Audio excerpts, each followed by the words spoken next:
Also those companies that less exposure to China, because as we know, if let's say China economy slowing down, lower consumer spending, if let's say you are a US company, you're selling a lot of your products to China, then this may cause your revenue to come down as well. So do invest or do look at those companies that are having lesser exposure to China. It's end of the month again, and welcome to our monthly market update for Busy People series, where we'll help you to get up to date with the global stock market while you are having your lunch. I'm Chye, a financial market analyst and coach at Beyond Insight, and this is your express session to get up to date with the stock market. Since we are doing this over the lunchtime, hence we will keep it to 30 minutes. I will start the timer. When we start, we'll cover the market highlights, major stock market indices performance and updates, and the upcoming potential opportunities and risks out there. Alright, so just an important note before we proceed. Whatever we share here today is based on the latest data and facts. If there is further development, things may change. And we want to make sure that you know we are not a licensed investment advisor and we do not manage customer funds. We are an educational institution. So our purpose here is to educate people so that you can make your own decision and be your own investment manager. That way, you have a better control over the decisions and be able to get better results. If you are looking for stock tips, this is not the place for it. All information we share here are meant for educational purposes only and must not be taken as a recommendation to buy or sell. Alright, as usual, let's start with market highlights. So the market at all-time high now, despite last few days having some pullback, and both S&P 500 that track the top 500 stocks in United States, and also Nasdaq 100 that track the top 100 tech stocks in the US, are having a new high. So the factors that are fueling the bull run recently, any one of you party actively traded the market or invested in the market or monitoring the market? What happened in June? Anyone would like to answer me in the chat? What events are fueling all this rally? All right, so first of all, we have the lower than expected inflation. So for the first time for 2024, we see that the inflation data coming in for month of May are lower than the forecast itself. Hence, the market reacted positively. And also at the same time, Apple announced some new product announcements. So anyone know what Apple announced during their products event, the announcement from Apple? Anyone know what products or what is the latest features they introduced during the conference? You may type in the chat as well. Yeah, VR. Then after that, yes, Apple Intelligence. So with the anticipation of people may upgrade their iPhones because of Apple Intelligence, the introduction of Apple Intelligence, the analysts are looking good at Apple stocks, and hence there's a lot of upgrades coming in for Apple. And this moved the market as well because Apple is one of the major components for the stock market. And also at the same time, we see cooling inflation. So like I mentioned earlier, core inflation continues to trend down, and now they are below the forecast. And at the same time, both core CPI, the core inflation that exclude the energy and food, and also at the same time, the inflation itself are both below forecast for the first time in 2024. So anyone know what is the inflation figures now in the US? Currently, the inflation for US for inflation is 3.3% and for core inflation at 3.4%. So with the latest information coming in below the expectation, hence the Fed may continue to look for the sustainability of the inflation, because as all of us know, Fed are planning to reduce interest rate this year, but it comes with a criteria that the inflation must be trending down and under control. So with the inflation figures are coming down, they are meeting they are below the forecast and expectations. So we may want to look for the next few inflation data point, whether they are trending down or not. So the next few inflation data will be crucial for the market to continue its rally. So let's monitor the coming months. What are the figures for the CPI and also the core CPI? So this may influence the Fed decision, because if let's say next month, the inflation figures coming in lower than expected or is still continue to trend down, then the chances of Fed cutting the interest rate in either September or December would be higher. Hence, the market may take it positively, but we don't know the futures. We just anticipate what are the potential events and so on. And with all this rally, all-time high, tech stock all-time high, you can see that the market at all-time high now as well. And despite recently slightly pullback, so what investors and traders can do? So market at all-time high, whether it's still the right time for you to accumulate or you want to wait for a pullback, but how steep the pullback or how much correction only is a good opportunity for us to enter. So the risk asset, for example, risk asset means those asset like stock, like cryptocurrencies, they has been rallied, but cryptocurrency recently having some correction. But for the stock market itself, they have been rallied after the CPI reports, and with all these positive news from Apple as well, they are rallied. But recently, these 2 days, there are some correction. There are some sell-off in semiconductor industries, and also Nvidia having some correction. So I would say we want to wait as an investor or as a trader. We see that the market is now at a stretch level, still at a stretch level despite last few days has been coming down. And investor may wait for a pullback to the strong support level for you to pick up strong fundamental stocks or stock with good valuations, where you should do your homework upfront. You should do all your price forecast or your analysis upfront. So when the market pull back to the strong support level, it's time for you to accumulate all these great companies or good companies in the market. Well, what traders can do. So usually investors, they hold a position for 3 to 5 years, going for long term, while traders are trading for short term. For example, swing trading or trend trading, where you hold the stocks for either few weeks for swing trading or holding the stocks for a few months for trend trading. And usually traders will trade according to the market direction. So if the market are trending up, so a higher probability of trades will be the traders trading a stock that are trending up as well. And also at the same time, if let's say you want to further increase your win rate or further increase your success rate, you can also trade in those stocks that are stronger than the index itself. So as a investor or traders, other than taking a look on all these macro events, like be aware of when the announcement coming in, and also at the same time be aware of what happened in the stock market or be aware of what happened in the macro environment. Other than that, we also want to take a look on which market are performing the best, and we also want to take a look on the big picture overall global stock market, and we want to choose the most consistent market. So these are the comparison of the few index, a few major economy powerhouse in the global stock market. So I include US, China, Hong Kong, and also at the same time we include Malaysia since we are coming from Malaysia. So for the Nasdaq 100 and S&P 500, we can see that it's still in an uptrend. You can see that the charts are trending up. And also for the Nasdaq are trending up, for the S&P 500, they are also trending up. And with the market now at all-time high, despite slightly pullback the last few days, it does not mean we can buy immediately. As an investor, we only invest in a strong fundamental company, or we wait with strong fundamental company with good valuations, and we usually wait near the strong support levels with the right valuation. I would say either fair value or undervalue, depends on your investing criteria. And while the market are stretched, it's also advisable to wait for some pullback to retest the support first before you enter any stocks that you are planning for your trades. And traders usually trade according to the market trend, like I mentioned earlier. So traders usually they hold their stocks shorter term, maybe few months or few weeks. Hence, it's better for you to ride the market trend. So when you choose stock for trading, you should choose those that are still in an uptrend and in line with the overall market trend. And it's even better if let's say you choose a stock that perform stronger or outperforming the overall stock market.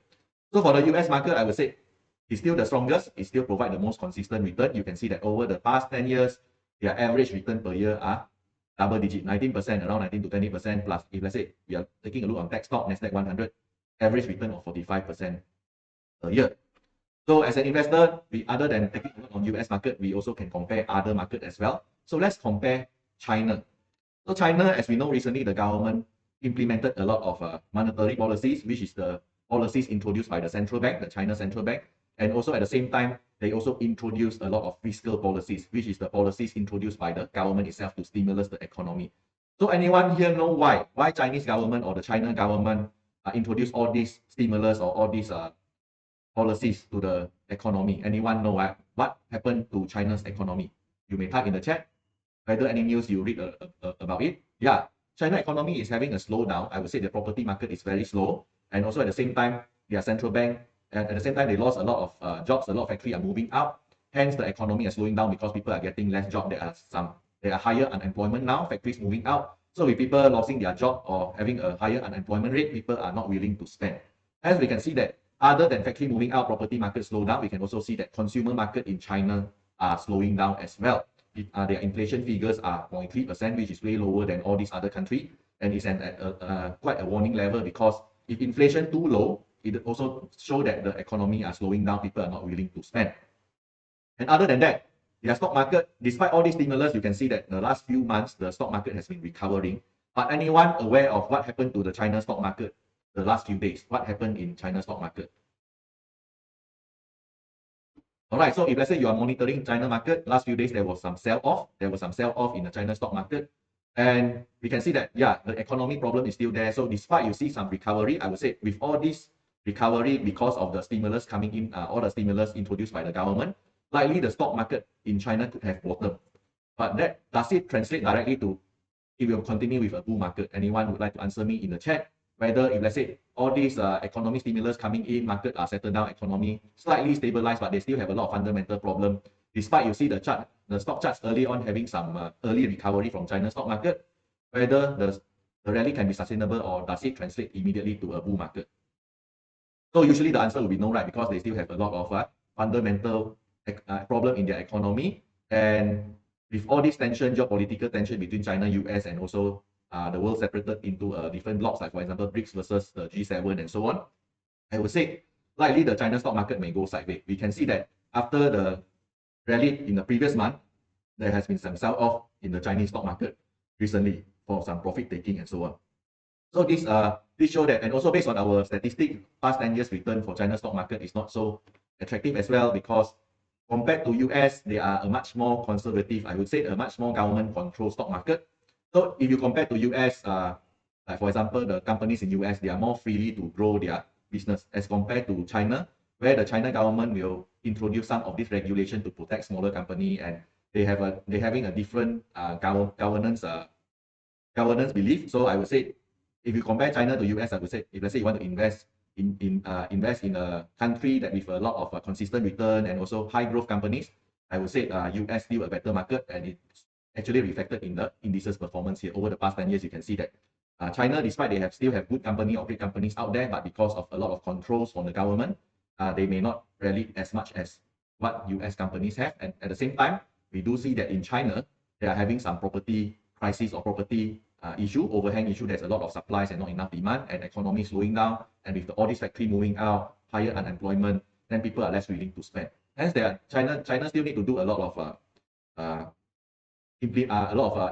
implementation of policies in order to get themselves out from this situation. And next, we'll compare Hang Seng Index.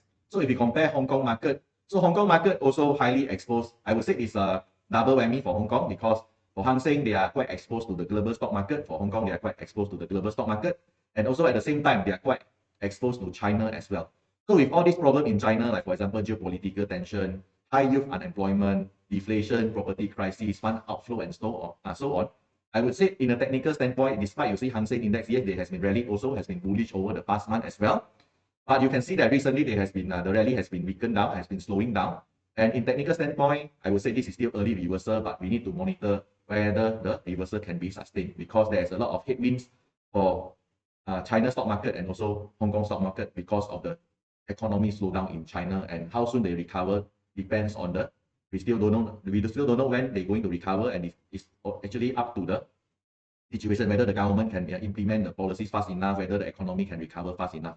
But there are still a lot of difficult problems to solve. For example, high unemployment, youth unemployment, lower population in China, lower population figures in China now, and so on. These are problems that cannot be easily solved overnight. Hence, we would say be conservative or be more cautious when you are looking at China or Hang Seng market.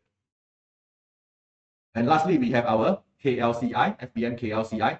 So for year 2024, this year, anyone active in the Malaysian stock market, you may type in the chat as well. How many of you active in the local stock market here for Malaysia? All right, so early this year, we see that the market recovered strongly for Malaysian market. We can see that there is some rally, and we have a lot of data centers. Malaysia, okay, so we see a lot of data center investment to Malaysia. So Malaysia, sorry, let me just go back to the last slide. So Malaysia economy has been recovering over the past few years despite the slowdown early on. And for Malaysia, in order for the rally to continue, the economic growth, the continuation of economic growth or recovery, and a stable government. So our political news is important as well in Malaysia. So a stable government will be a key factors for the continuation of the stock market recovery. So smaller nations like Malaysia, usually we rely on foreign investment. That's why when you see all these data center coming in, is actually good for Malaysia economy, because we are a small nation, we need to rely quite a lot on the foreign funds. And with the stabilization of the ringgit, if let's say any one of you monitoring the ringgit, I would say recently it has been stabilizing. So this will be a good news as well, because foreign funds may come into Malaysia. Having said that, these few days, Malaysian market has been going through some pullback as well. So if let's say you know technical analysis, do focus on certain key levels of support. For example, the big round numbers like 1,005 and so on.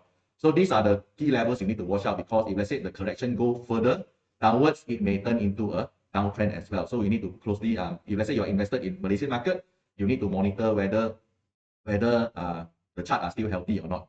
And at the same time, with all this rally actually supported backed by some fundamental strong companies and also some catalysts as well. All right, so yeah, so you can see that, okay, so Why data center benefiting the Malaysian stock market? I would say this is because of our neighboring country. So Singapore actually have this policies or this plan called National AI Strategy, where they want to become world leaders in AI. And with Singapore is an island, and they may need more land for data centers. So Malaysia will be an ideal area for all these foreign companies to come in and set up data center, because we have more land, we have better utilities or more power utilities as compared to Singapore themselves. And also at the same time, it will help the construction side, because when you build data center, you need to involve some local companies to help you on all this construction. So I would say, yes, data center coming in, potentially it may create some opportunity in certain sector, for example, like the power utilities, the construction sector, and so on. So you can see that we are quite, in Malaysia economy, I would say we are quite reliant on foreign investment, and at the same time, we need a stable government and also stable political situation. So having said that, Malaysia still also have some fundamental strong companies that worth take a look at. So if let's say you're active in Malaysian stock market, you can, or you know some fundamental ratios or analysis, you can actually go through the Malaysian stock market and pick those stock with strong fundamentals at the same time also, and at the same time also benefit from all these AI catalysts and so on. So for overall comparison, which market provide the most consistent return? You may type in the chat, which market provide the most consistent return out of these 5 markets from the table here.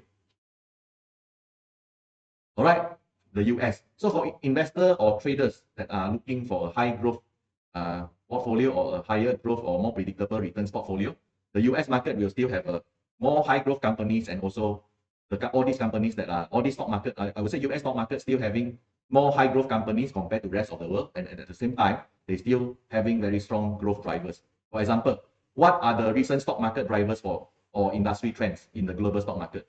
What are the recent hottest trend you heard about when you invest in the stock market? Yes, AI. And if you compare different countries, like for example, US, China, and also Europe, you can see that US still the leaders for AI. I would say AI is the turnaround for US, because they has been behind in quite some technology. For example, automobile, they has been behind.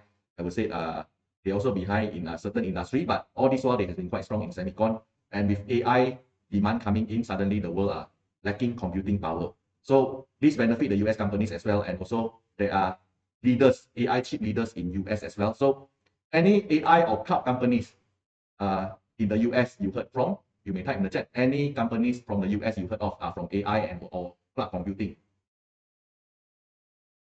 Yeah, NVIDIA, yeah, this is the hottest stock now, but beware of that, because NVIDIA now is at a very stretched level.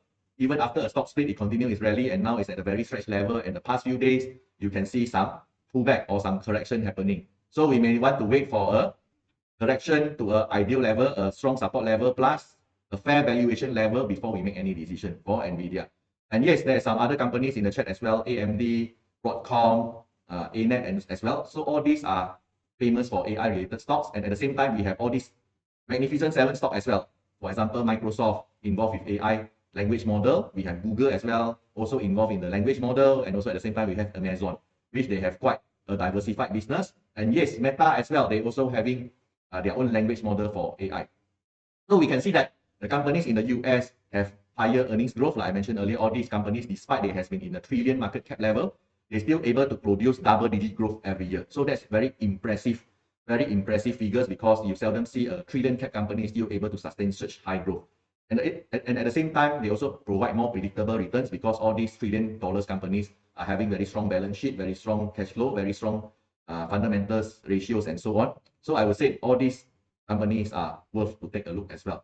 So with all these global brands around, I would say the US still the best market to provide predictable returns. So other than that, we also have one very big macro news this year, which is the Fed about to cut interest rate or about to reduce interest rate, which is people are waiting for that, because they has been pausing their interest rate for a while now, and inflation has been coming down globally. And US, despite going sideways, we can see that during the May inflation, also the inflation data start to slowing down as well. And other than all these factors, we also think that there are still money on the sidelines. So we can see that there are record $6.3 trillion in cash on the sideline. So what is money market funds? So money market funds usually work like our fixed deposit, where if let's say for a fixed deposit, you park your cash in the bank in return will give you some interest rate.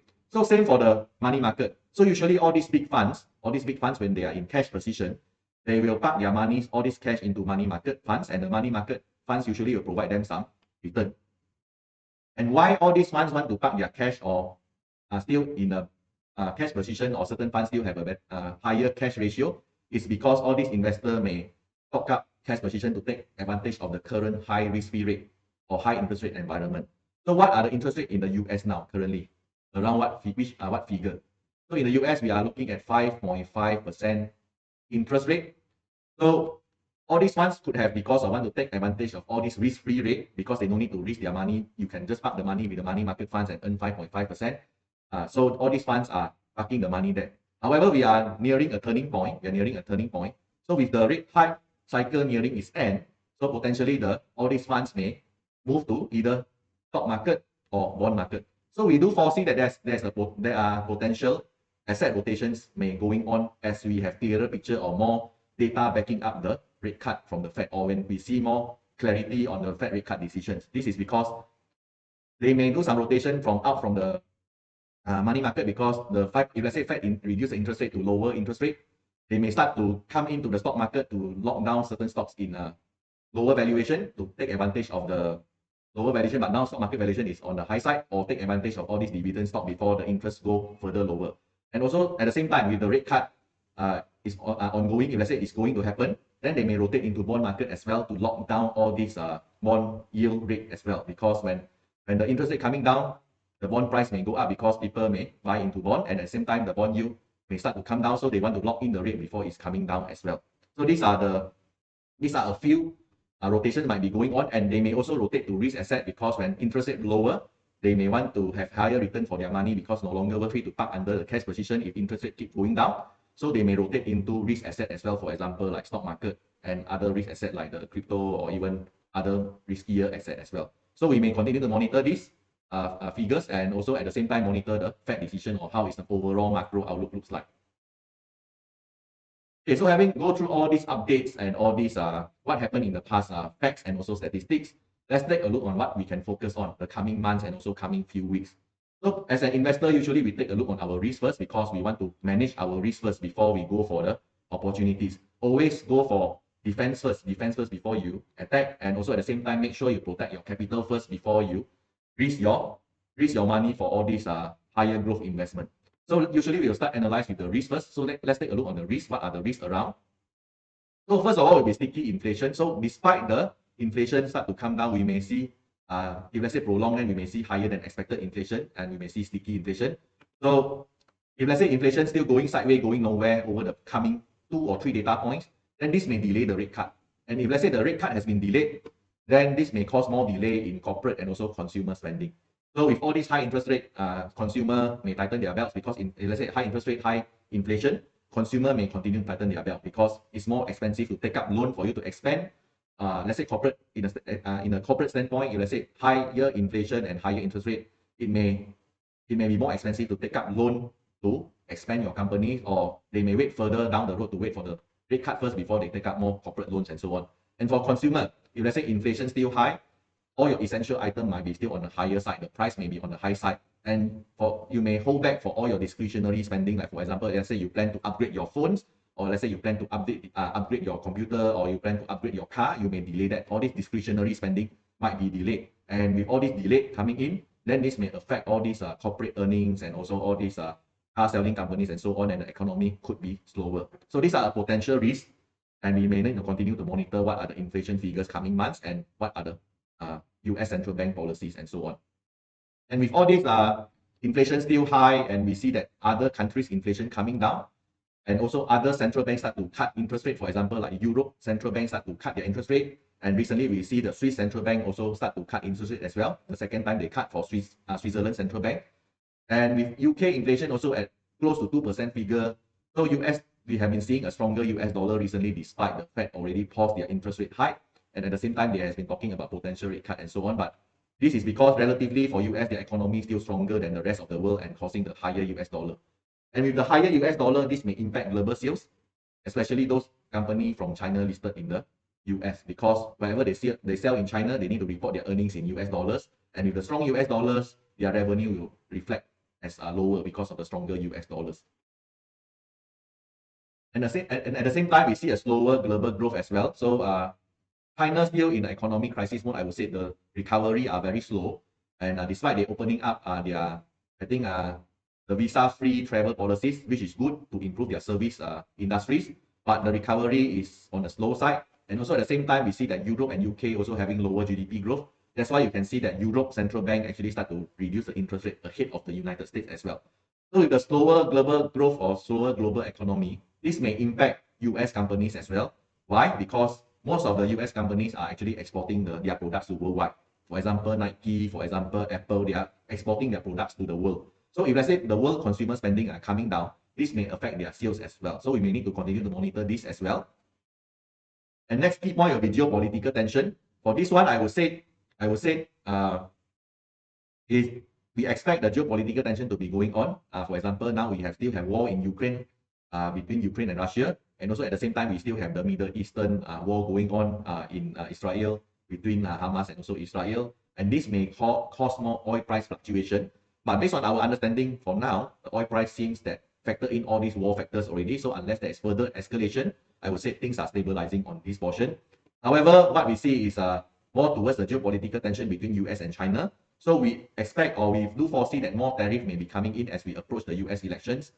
Things may getting more heat between China and US, and also potential supply disruption as well. If let's say the geopolitical tension going on with all these sanctions, all these bans, and also at the same time, if let's say Taiwan having issue with China, then it could potentially disrupt the overall supply chain in the world.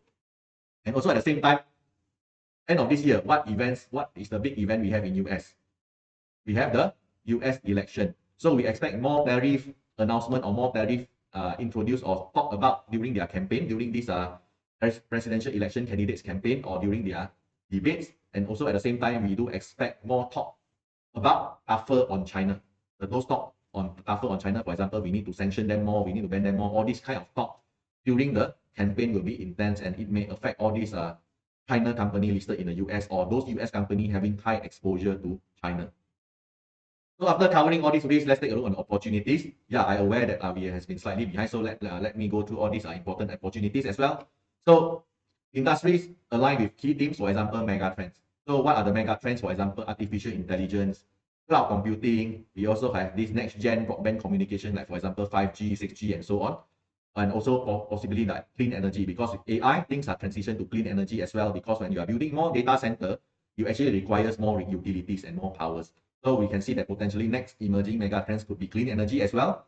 And also at the same time, the other opportunities lies in upgrade cycle.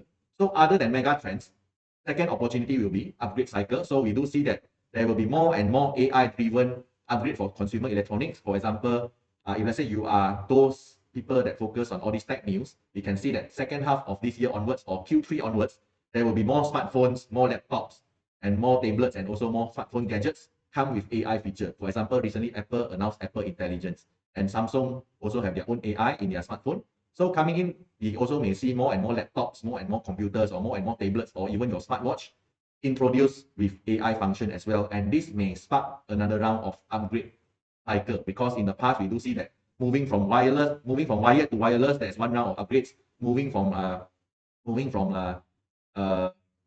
traditional phone to smartphone also cost another round of upgrade. So this could be a big upgrade as well, especially if let's say the new features only supported by the new hardware itself. And also next opportunities lies on those companies that demonstrated resilience to slower consumer spending. So those companies that are still doing well despite economy downturn, for example, those companies that sell to corporate because of AI, or those companies that have very good management that are able to go through all these consumer spending slowdown situation. So usually those and also those companies that less exposure to China, because as we know, if let's say China economy slowing down, lower consumer spending, if let's say you are a US company, you're selling a lot of your products to China, then this may cause your revenue to come down as well. So do invest, or do look at those companies that are having lesser exposure to China. This is because other than all this slower consumer spending, also lesser risk for the geopolitical tension as well.